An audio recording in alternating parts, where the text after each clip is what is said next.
सर्वप्रथम तो सम्मानित मंच को नमन करती हूँ। सभी श्रोताओं का वंदन अभिनंदन करती हूँ। मुख्य अतिथि माननीय जिला अधिकारी महोदय,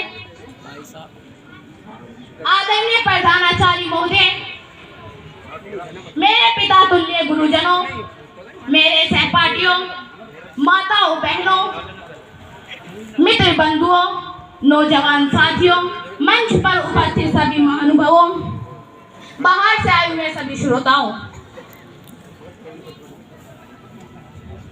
आप सभी का ध्यान केंद्रित करते हुए मैं अपनी बात को शुरू कर रही हूँ।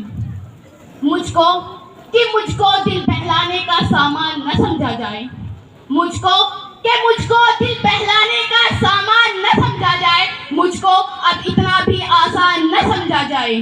और मैं भी जीने का हक मांगती हूँ, मैं भी जीने का हक मांगती हूँ। इसे गद्दारी का ऐलान न समझा जाए। और अब तो बेटे भी हो जाते हैं घरों से रुखसत, अब तो बेटे भी हो जाते हैं घरों से रुखसत। केवल बेटी को ही मेहमान न समझा जाए, मेहमान न समझा जाए। शिक्षा का हमारे जीवन में क्या स्थान है, शिक्षा का क्या महत्व है, ये केवल शिक्षित व्यक्ति ही शिक्षा का महत्व समझ सकते हैं। परंतु शिक्षा के समान अवसर हर किसी को नहीं मिल पाते। आज समाज के कुछ परिवार लिंग के आधार पर भेदभाव करना शुरू कर देते हैं।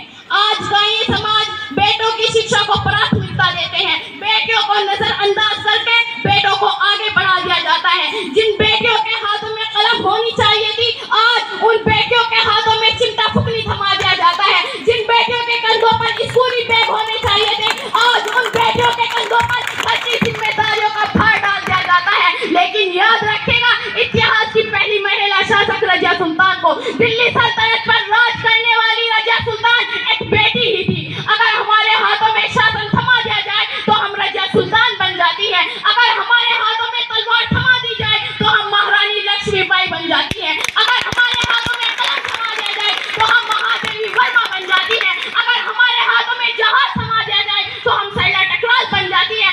अगर हमारे हाथों में सीमाओं पर बंदूक थमा दी जाए तो हम सापरा शांति ठिक्का बन जाती है। अगर हमारे हाथों में ट्रेन थमा दी जाए तो हम सुरेखा यादव बन जाती है। अगर हमें राष्ट्रपति बना दिया जाए तो हम प्रतिभा पाटिल बन जाती है। अगर हमें प्रधानमंत्री बना दिया जाए तो हम इंदिरा गांधी बन जाती है। अगर हमें मुख्यमंत्री बना दिया जाए तो हम सुचेता कटलानी बन जाती है। अगर हमें जज बना दिया जाए तो हम अन्ना चांदी बन जाती है। अगर खेल के मैदानों में उतार दिया जाए तो सानिया मिर्जा बन जाती है। अगर संगीत के क्षेत्र में उतार दिया जाए तो लता मंगेशकर बन जाती है। हमारी जिले की कमान संभालने वाली जिला अधिकारी महोदय एक बेटी ही है, जो आज आपके सामने बैठी है। इस समाज में कोई भी क्षेत्र ऐसा नहीं है जहाँ बेटियों ने कमाल न दिखाया हो, जहाँ बेटियों ने परचम न लहराया हो। हमें जहाँ जहाँ अवसर मिला हमने वहाँ वहाँ तिरंगा फहराया। हिंदुस्तान को सबसे ज्यादा गोल्ड मेडल दिलवाने वाली आज बेटियां ही है। हिंदुस्तान को सर्वोच्च सुशोभित करने वाली बेटियां ही है। नानी वाली कथा कहानी अब के जग में हुई पुरानी, नानी वाली कथा कहानी अब के जग में हुई पुरानी। बेटी युग के नए दौर की आओ लिख ले नई कहानी। बेटी युग में बेटा बेटी सभी पढ़ेंगे सभी बढ़ेंगे, के बेटी युग में बेटा बेटी सभी पढ़ेंगे सभी बढ़ेंगे। फौलादी ले नेक इरादे खुद अपना इतिहास गढ़ेंगे।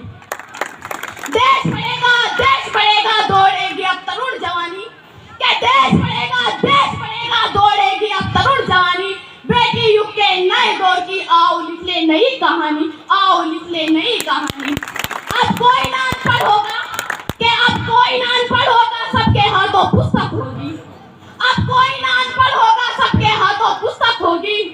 ज्ञान गंगा की पावन धारा सबके आंगन तक पहुंचेगी। पुस्तक पेन की शक्ति जग जाहिर जानी पहचानी, क्या पुस्तक पेन की शक्ति जग जाहिर जानी पहचानी। बेटी युग के नए दौर की आओ लिख ले नई कहानी, बेटी युग के नए दौर की आओ लिख ले नई कहानी, आओ लिख ले नई कहानी। ये समाज एक रथ के सामान है और इसके दो पहिए, एक बेटा और एक बेटी ही है।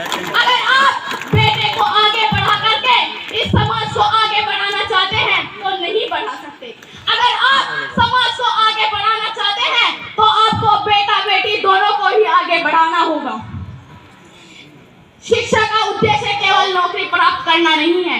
शिक्षा हमें अंधकार से प्रकाश की ओर ले जाती है। शिक्षा हमें जीने का सलीका सिखाती है। शिक्षा हमें हमारे कर्तव्य और अधिकारों का ज्ञात कराती है। अगर इस देश